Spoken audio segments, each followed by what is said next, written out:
Olá, boa noite, sejam bem-vindos a mais um episódio do podcast Saúde Pélvica em Foco.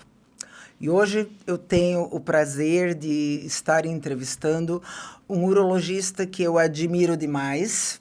Ele é um grande parceiro da Clínica Bienetre e da fisioterapia pélvica e é um médico de homens e de almas, que todo mundo sabe que eu sou praticante da medicina, não só aquela medicina para fazer o que tem que fazer, do cuidado, do acolhimento, e está aqui um cara que eu admiro demais, porque ele cuida do paciente num todo, como eu, e como todo mundo que está vindo no meu podcast. Então, o doutor Marcelo Schneider Goulart é urologista formado pela Federal de Santa Catarina, fez residência médica em cirurgia geral e urologia pela Secretaria do Estado, né, de Santa Catarina.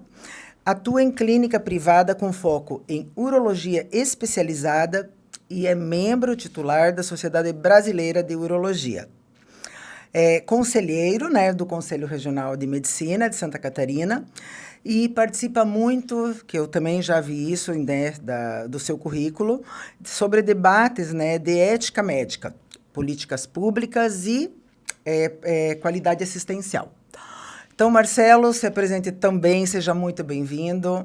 É muito bom estar aqui com você, porque eu adoro conversar com médicos que eu posso conversar de igual para igual e que nossos espectadores, né, nossos seguidores também consigam entender. O nosso podcast, então, ele é para as pessoas conseguirem cuidar e ter mais informações, né, sobre a saúde pélvica. Ele vai falar hoje sobre HPB, né? A hiperplasia prostática benigna, que inclusive ontem eu fui ver um grande espetáculo lá no Hospital Baía Sul, né? Realizado por ele, que foi uma cirurgia que a gente vai comentar aqui daqui a pouco, né? E fiquei, assim, encantada com tanta precisão e tanta competência. Boa noite, Marcelo. Boa noite. Primeiro, eu fico até emocionado de ouvir essas palavras, porque você é uma referência em fisioterapia pélvica em Santa Catarina. Estar aqui é uma honra para mim e poder falar com o teu público que é dos nossos pacientes, né, que nós Sim. compartilhamos. É uma ótima oportunidade, porque você tem essa característica humana, essa capacidade de ir além, né, da técnica. Quando você cuida dos meus pacientes e você me dá informações que vão muito além da patologia deles, isso mostra que o meu encaminhamento foi acertado e que eles estão bem cuidados. Então, estar aqui com você é uma honra e falar sobre um dos assuntos que eu mais gosto, que eu estudo mais, que é o aumento da próstata, que é uma patologia que afeta muitos homens de forma silenciosa, por conta do tabu, e essa informação que o teu podcast traz acaba sendo de muita utilidade. Ótimo. Então, Marcelo, eu vou começar te fazendo uma pergunta. Como eu te falei, tudo que eu vou te perguntar são questionamentos de pessoas, de pacientes, tá? Então, quando vem de um urologista especialista nisso, é muito importante que você, né, responda isso. O que é mesmo a hiperplasia prostática benigna e por que ela ocorre com o avanço da idade e se todo mundo, mesmo se tiver 100 anos, vai ter essa próstata aumentada? Essa tua pergunta, ela é perfeita porque ela abarca um dos problemas de saúde mais silenciosos que os homens acabam enfrentando depois da maturidade.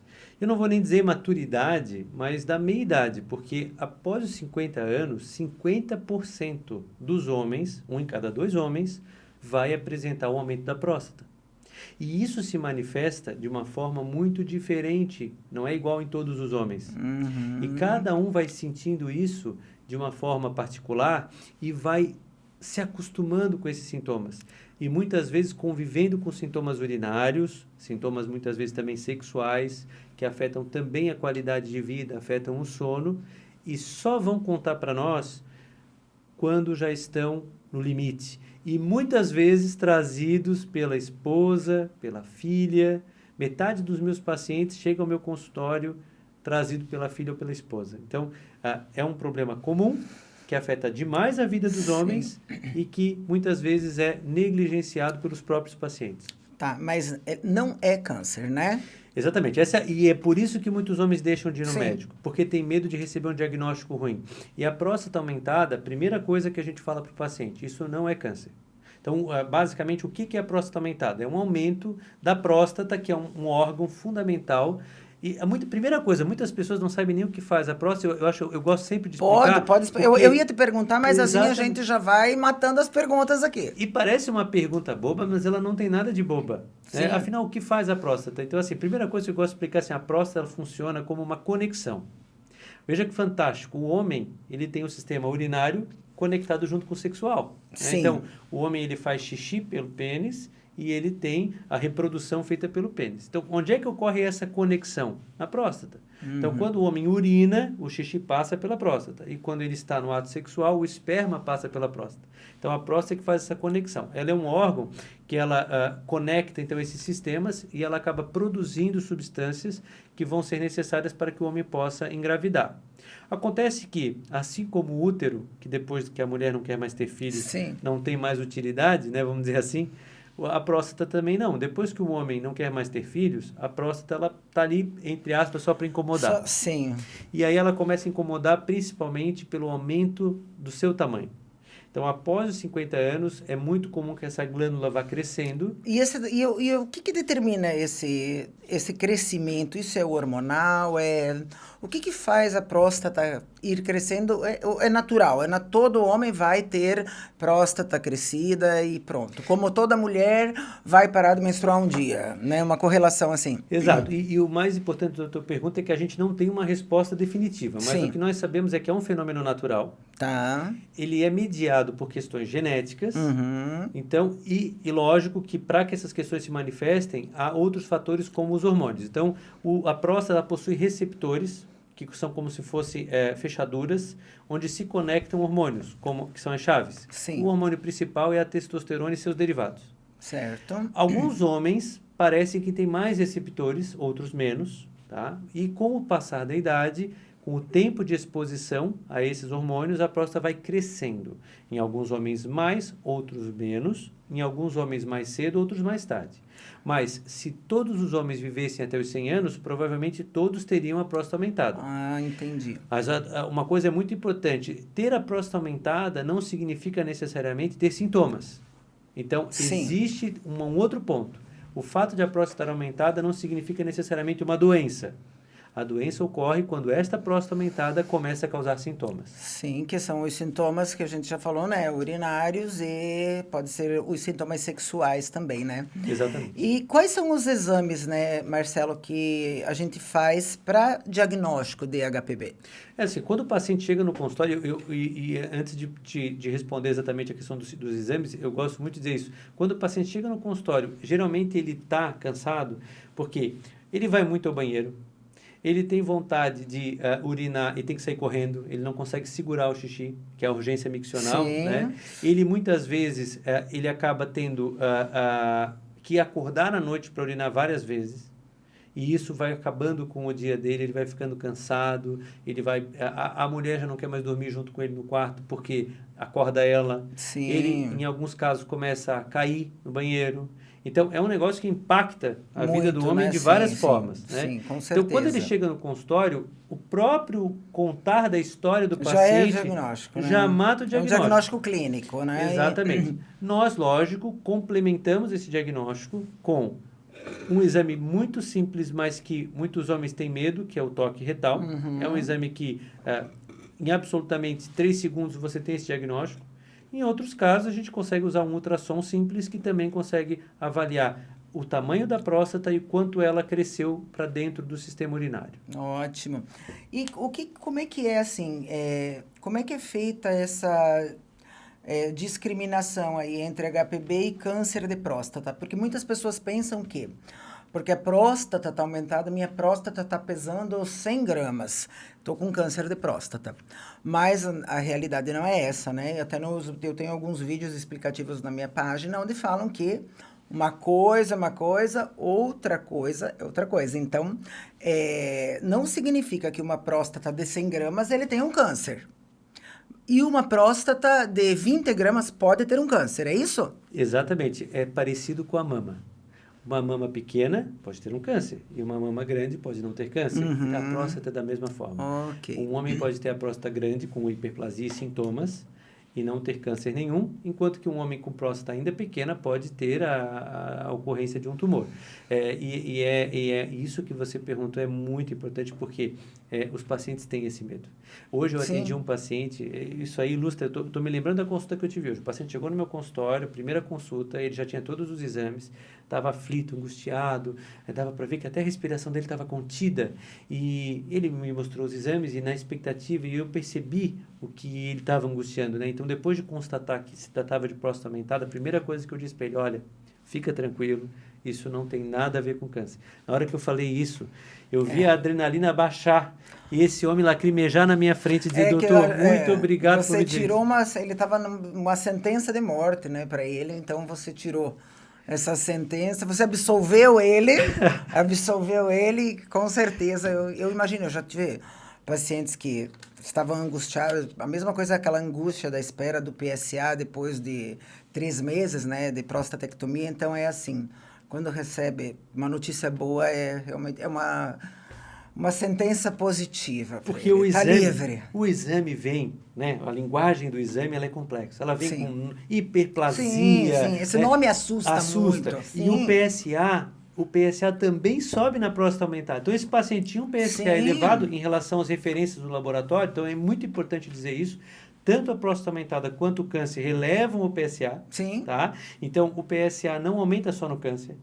Então, isso é muito importante. Como é que a gente distingue isso? Em relação à proporção. Se a próstata cresceu um tanto e o PSA cresceu o mesmo tanto, eu sei que isso é proporcional. Se a próstata cresceu um pouco e o PSA subiu demais, aí a gente tem a suspeita de um tumor. Ótimo esclarecimento. Próstata aumentada também sobe o PSA. PSA alto nem sempre é câncer.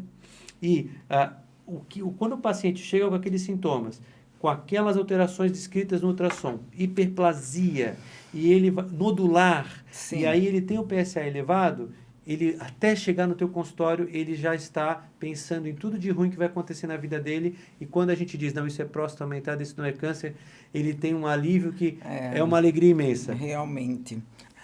Bem, então, Marcelo, agora já falamos um pouquinho, né, sobre o que é HPB, e vamos partir aí para o tratamento, né, conservador. A minha primeira pergunta é em relação ao tratamento medicamentoso, certo? O que a gente tem aí de tratamento medicamentoso e qual que é a função deles, né? Como eles agem aí para estar melhorando, eles diminuem o tamanho da próstata, eles relaxam, o que eles fazem? Perfeito. E assim, quando o paciente chega no consultório e ele tem a próstata aumentada, mas ele não tem sintoma, muitas vezes a gente vai acompanhar esse paciente sem tratamento medicamentoso. Muitas vezes eu vou, eventualmente, direcionar ele já para uma fisioterapia pélvica, principalmente se for um homem que tem uma perda de massa muscular, que a gente vê que ele vai precisar de um fortalecimento do assoalho pélvico, que muitas vezes ajuda muito já na micção, sem a necessidade de medicação. Agora, quando o paciente já tem impacto na qualidade de vida, ele está urinando de hora em hora, outro dia um paciente disse para mim assim, o meu problema é a garrafinha. Eu falei, que garrafinha? Que eu só consigo andar, só consigo viajar com uma garrafinha de água vazia. Para fazer xixi. Para fazer xixi. Aí, esse tipo de paciente que já tem sintoma, que já acorda muitas vezes, a gente vai ter que começar um tratamento medicamentoso. Né? Então, a fisioterapia pélvica, que eu tenho indicado cada vez mais precocemente, associado com o tratamento medicamentoso. E no tratamento medicamentoso, a gente basicamente tem 4 tipos de medicações. A gente tem os diminuidores de próstata, nós vamos ter aqueles que vão encolher, relaxar a próstata, nós vamos ter aqueles que vão controlar a bexiga e aqueles que vão aumentar o fluxo sanguíneo na próstata. Vamos lá. Os diminuidores de próstata são as medicações como a finasterida e a dudasterida, que são muito usadas para queda de cabelo. Eles bloqueiam receptores de testosterona na próstata, receptores de DHT, e com isso eles vão cortar esse estímulo da testosterona. A próstata vai perder o seu alimento e vai encolher. Então, os encolhedores de próstata. Certo. Me lembra que aí depois depois que você falar dessas 4 opções, eu vou te fazer alguns questionamentos, então, em relação a efeitos colaterais que alguns pacientes que usam medicação X relatam e outros que usam a mesma medicação X não relatam, Sim. tá? Só para eu não esquecer. Isso é fundamental. Continua. Então, os encolhedores, Tá. né? Nós temos os relaxantes, então são medicações que vão agir em receptores de adrenalina. Como a próstata é uma glândula que tem músculo, quando você usa esses relaxantes de próstata, ela relaxa e para de contrair o canal da urina. Sim. Então, são medicações como a tansulosina e a doxazosina, muito utilizadas. Elas agem reduzindo esse tônus muscular e, com isso, o paciente já tem uma resposta mais rápida, relaxando melhor o xixi. Aí nós temos os controladores da bexiga, né? Então, temos os antimuscarínicos, como a mirabegrona, Sim. etc., que são medicações que diminuem o desejo de urinar. Sim. E, com isso, fazem com que esse paciente consiga ficar mais tempo sem ir no banheiro.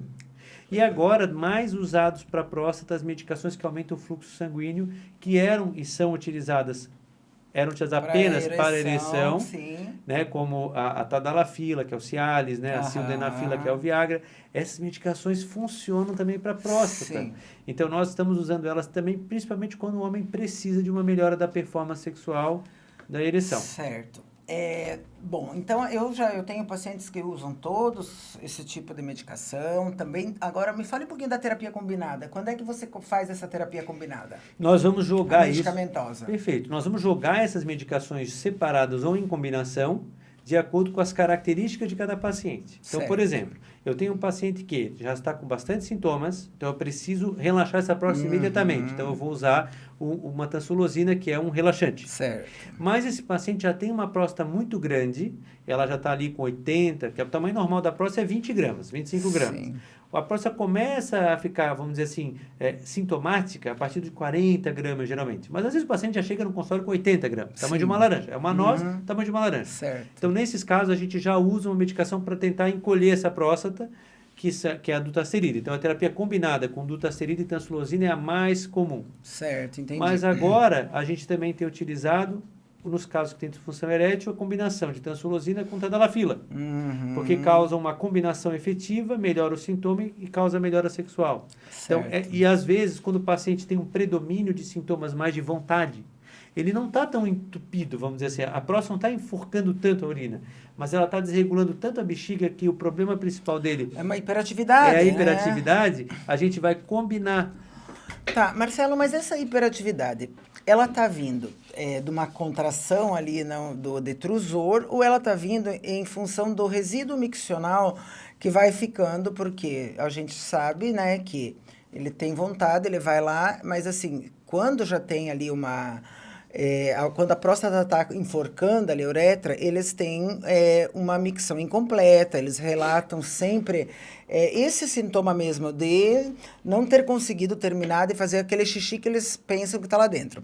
Então, esse acúmulo ali, esse resíduo miccional, é ele que está causando esse sintoma de ir várias vezes ao banheiro, ou aí entra o detrusor aí, né, fazendo uma contração não inibida aí do detrusor. Exato. Aí nós temos as duas facetas, né? Nós temos o paciente que tem muito resíduo, e aí ele descreve muito uma sensação de esvaziamento incompleto. Esvaziamento incompleto. Então, o resíduo, ele causa muito esse sintoma. Certo. E nós temos também a dissinergia, que é quando a contração do detrusor, ela encontra a resistência da obstrução uretral. Sim. Então, essa obstrução infravesical, ou seja, a próstata trancando, confunde a bexiga, porque Sim, claro. ela entende que deveria haver o relaxamento do esfíncter para ela contrair. E aí o esfíncter até relaxou, mas como a próstata, que está abaixo do esfíncter, que está, na verdade, acima do esfíncter, ela continua trancando, a bexiga contrai, mas observa a resistência.